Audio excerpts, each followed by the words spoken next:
welcome to the 6.5 Summit AI Unleashed. I'm joined today by Dave Shull, president of HP Solutions, and he's going to be our keynote speaker to open up our modern work track. We're going to be talking about the future of work. Dave, it's so good to have you back again. It's been a minute, but to always love you joining here on the 6.5.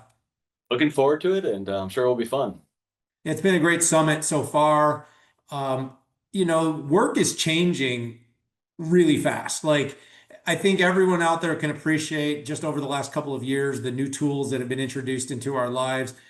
We went through the period of time where we went remote and then we got really used to video. It was a major boom for your business. And now we've seen this AI proliferation happening at breakneck pace, introducing and forcing all of us in the workforce to kind of rethink how we interact, how we do our jobs day to day, how companies are going to grow and how they're going to scale. So I want to talk a lot about that, but let's just start out with a little bit about, how you're thinking about it, leading HP Solutions business. How are you guys thinking about this vision for the future of work? And how are you positioning yourselves to deal with this kind of parabolic change that we are all experiencing?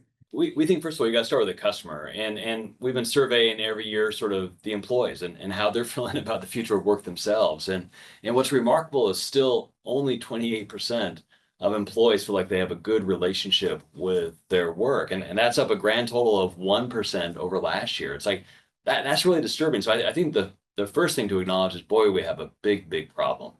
And HP is saying, okay, we want to lean in hard, and we want to make sure that whether it's a video camera or a PC that I have here or a printer that I have out there, we want to make sure that every aspect of what the employee needs to be productive is something that we address. And then making sure that we're solving the problems for their employers, for the CIOs, so that employee base is as happy, as engaged, and as focused on growth as possible. And as you just said, hybrid and AI, boy, they really twist things up and they create all sorts of opportunities, but also a lot of challenges.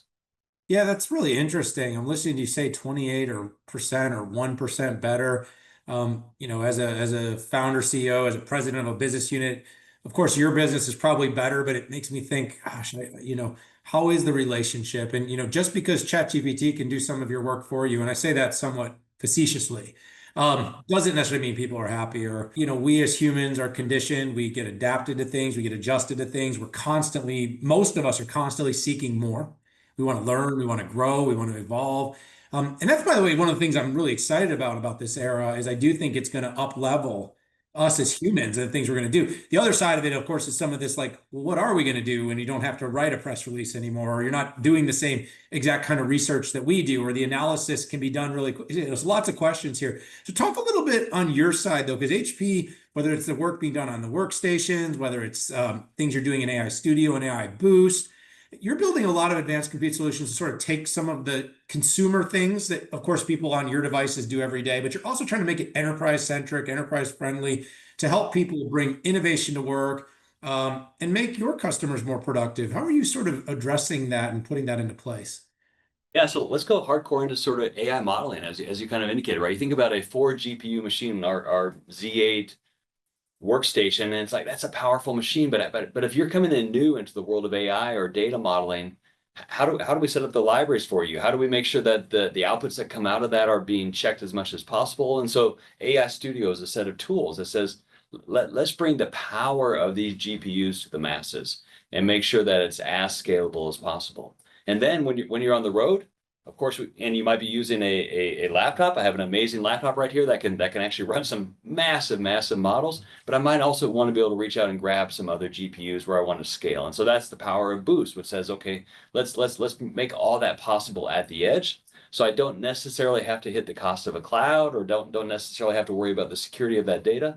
And that's a pretty exciting place to be. So we're talking to a lot of manufacturers and engineering firms and product designers and forecasting agencies saying, hey, we want to make sure that you have the best of these AI models actually practical and usable to you, because that really is so core to people feeling productive and feeling engaged. Yeah, you bring up a lot of great points, and some of it's also the scale and the usability. Like so much of the focus these days, like AI has been explosive, but we do tend to focus a lot about kind of rack scale, the data center, and so much of the use and the consumption is happening on our devices, very small GPUs or NPUs.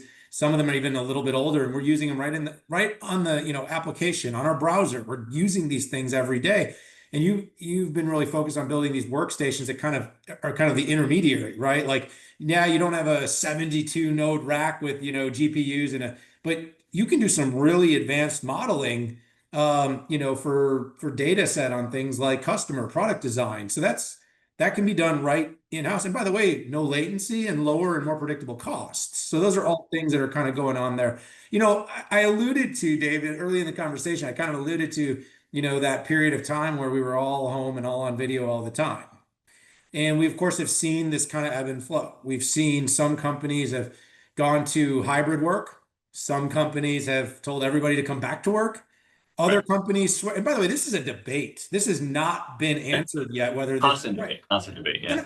And I think it's also cultural. I think some Yep. companies can really make it work. I think other companies struggle. Probably has a lot to do with leadership. It has a lot to do with the tools. But how is collaboration sort of playing a role here? Because it's still like every one of us, I don't know about you, but like every day I do like 5 of these. Even when I'm traveling and I'm go to events, I'm still like peeling off to go into a cafe somewhere to get on a video in between my in-person meetings. I mean, it's pervasive now. So how is HP sort of, it's made a lot of investments kind of building on this and continuing the momentum as we've sort of seen it somewhat normalize in terms of how much we talk about it every day.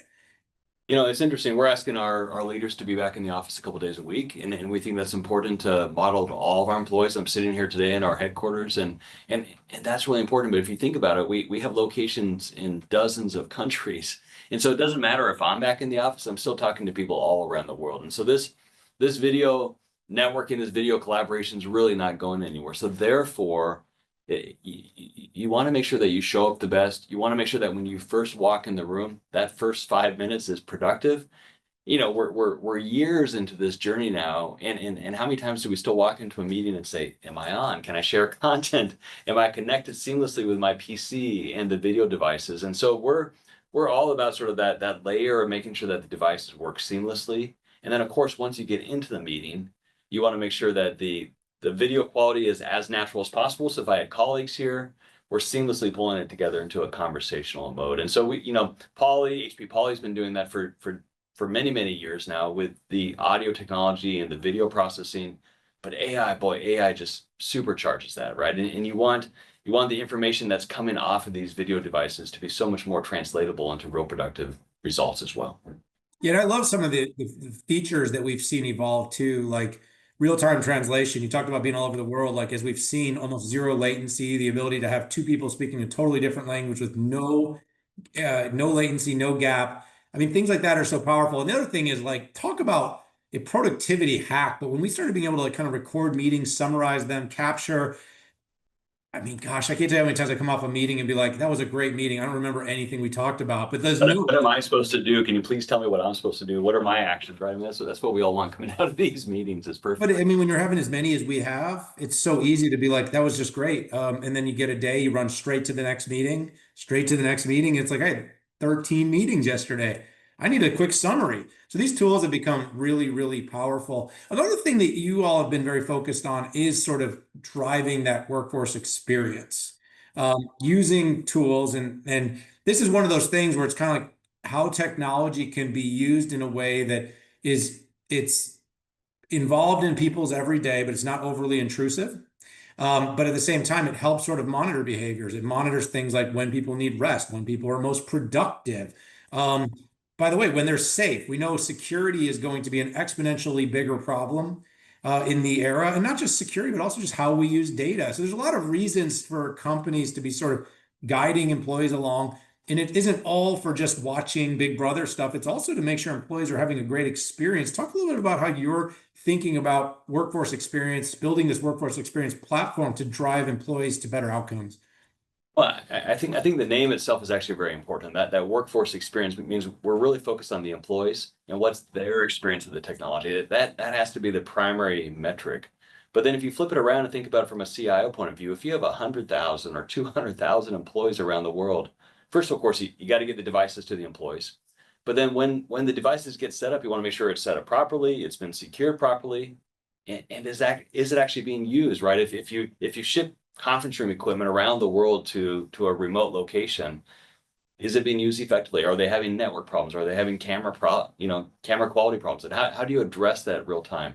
And so this workforce experience platform, or WXP is our acronym, is really targeted to the CIO, saying, you want your employees to be engaged.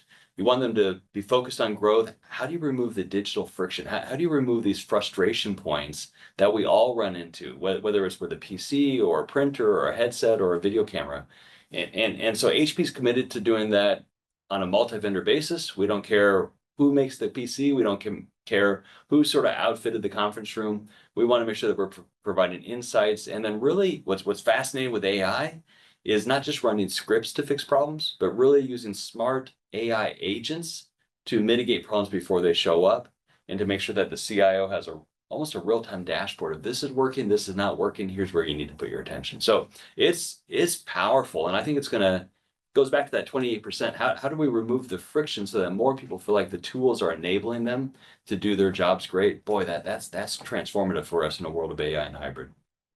Yeah, it's kind of like when my watch tells me to stand up and sit down, you know. I wanted to tell me, Dan, you've done a lot today. Take a nap.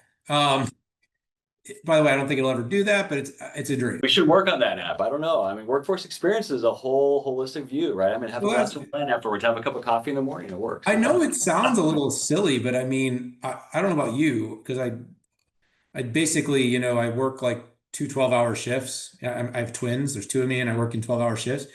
But in all serious, like sometimes I'll have a morning, I'll be up at 5, 6 a.m., 3 p.m. You start getting that fatigue. 10 minutes, you go sit down, you close your eyes, you open your eyes, you feel like $1 million. You can get that next 12-hour shift started. Off you go. Let's wrap this up and talk a little bit about kind of the big future of work. So, we know the future of work is going to look different. We know the jobs of the future are going to change. We know that with every revolution has come more, not less opportunity. So for everybody out there that has that kind of what's going to happen with I think there will be some jobs that we know that probably will go away, but there will be new jobs created. And by the way, we're just starting to see how this is gonna play out. But you have to stay nimble. I mean, you as a company have to continue to stay on the forefront. So how are you thinking about enabling the future of work to make sure that employees are ultimately, powered by tech, fueled by passion and inspiration, and that, companies can continue to grow even in a very different era. So it's interesting. I have a couple of teenage kids. And so I'm thinking about this, of course, from a business point of view, because it's my job, but also from their generation point of view. And you see how natively comfortable they are with mobile technology, how natively comfortable they are with all the different varieties of AI. And the power of AI, as we all know, is not automating a task. The power of AI is that it's bringing in all the world's knowledge into sort of this easy to navigate and interrogate and have a dialogue with intelligence. And that transforms it, because it allows me to become an expert so much more quickly in a number of topics, and then make decisions that are much more well informed and much more oriented to the future, right? And so that's exciting. So I think first of all, we all need to make sure that we keep that perspective, which is the power of the world's information at your fingertips, and you can just talk to it, right? And that's a new world. Now, from an HP point of view, how do we make sure that the devices that we put out there fully benefit from that? So let's say that you and I are not in a Zoom meeting, right? Whatever microphone or whatever camera's in the room, I want to be able to interrogate that device and make sure that it provides the power of the world's information back to me. And if I have two of them together, I want to make sure that it's doubly or triply good. And then as I walk from room to room and have the device with me, whether it's a headset or a computer or a video phone, it knows who I am and is able to bring the context of my day with me and provide information that's based on my private information, right? My secure information, but allows me to do my day better. And that to me is a really transformative vision for how we all will be working in the future. Then you apply that to industry verticals and frontline workers who may be in a retail environment or a healthcare environment. We're already processing visual information on more than 1 billion patient records a year. And you think about the power of that and how you use petabytes of data to kind of create a better diagnosis or a better outcome for the customer interaction or the patient interaction. That's really exciting to me going forward. Yeah, you made a great point. We didn't really even touch on it here, but so much of the opportunity sits in data that's barely touched AI yet. And that's been a big theme here of our 6.5 Summit. I'm sure it's going to be one that you're going to be thinking about a lot, unlocking all the power of all the tools, all the tech, all the data, all the time. Dave Shull, thank you so much for joining me here at the 6.5 Summit. It was great seeing you. Let's do it again soon. Always fun, Dan. Thank you so much. Appreciate it. And thank you, everybody, for joining us for this modern work track opener at the 6.5 Summit. Stay connected with us on social and explore more conversations at 65media.com/summit. We have your access to thought leadership, shaping the industry, with more coming up next.